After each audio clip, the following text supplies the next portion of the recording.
Olá, somos estudantes de Arquitetura e Urbanismo da FATEMP Unigran Rio e hoje vamos falar de pilares em madeira e as ligações entre eles e outros elementos estruturais. A madeira é seguramente um dos mais antigos materiais usados na construção civil, visto sua facilidade de manuseio e oferta na natureza.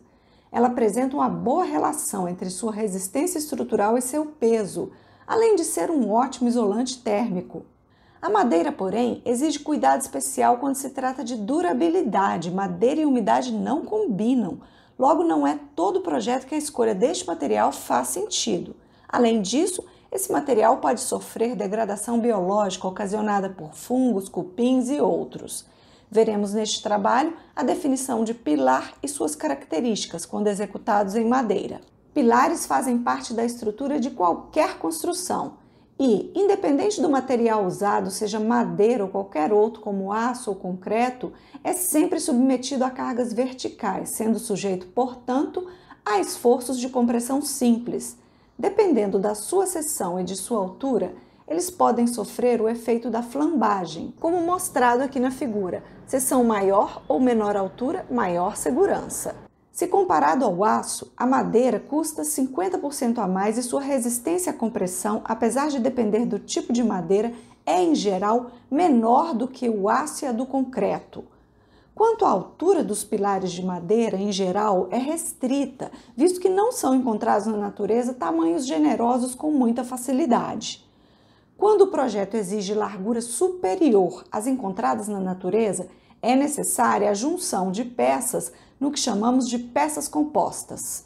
A seção roliça é encontrada de forma natural nos troncos das árvores, mas essa não é a forma mais utilizada, visto que o mercado se ajusta, tornando mais usuais os formatos quadrados ou retangulares. Pode-se ainda, numa composição de peças, obter-se outros formatos, como é o caso da seção H. Analisando o gráfico ao lado, podemos perceber que, em um pré-dimensionamento de um pilar em madeira de uma construção de um único pavimento, nos permitirá ter uma altura de 12 metros, quando tivermos uma espessura de pilar de 30 centímetros. Já neste gráfico, podemos observar que, em um pré-dimensionamento de um pilar de madeira de uma construção de vários pavimentos, os mesmos 30 centímetros de espessura nos permite atingir 3 andares apoiados. No mercado são encontradas peças com altura máxima variando entre 4 e 5 metros.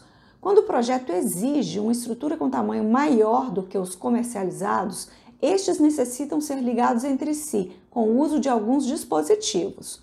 Os principais tipos de ligação de peças de madeira são feitas com parafuso, prego, pinos, grampos, conectores metálicos, braçadeiras, tarugos, entalhe e colagem. A função principal dos elementos de ligação é tornar a estrutura resistente, de forma que as forças sejam transmitidas de uma peça para outra.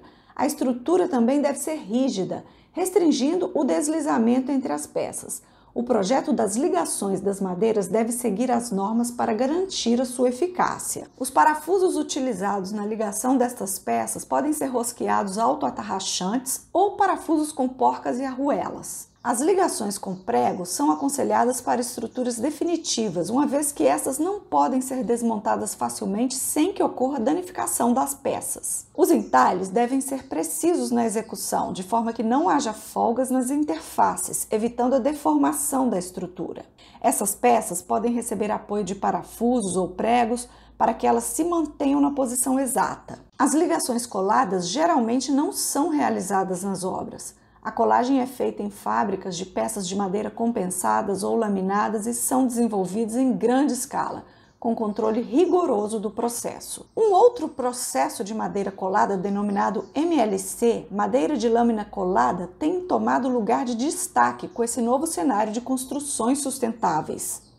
Trata-se de um processo de colagem de lâminas de madeira que permite vencer grandes vãos e até mesmo realizar estruturas curvas. Pinos são instalados em furos ligeiramente menores que seus corpos, de forma que sejam instalados sem folga e sem que haja deformação das peças. Além das formas de ligações aqui descritas, ainda existem ligações com grampos e braçadeiras que não são consideradas estruturais. E os tarugos são peças de madeira instaladas de forma auxiliar à estrutura. Têm a função de transmitir esforços e são fixados por parafusos auxiliares. E finalizamos aqui a nossa apresentação deste conteúdo.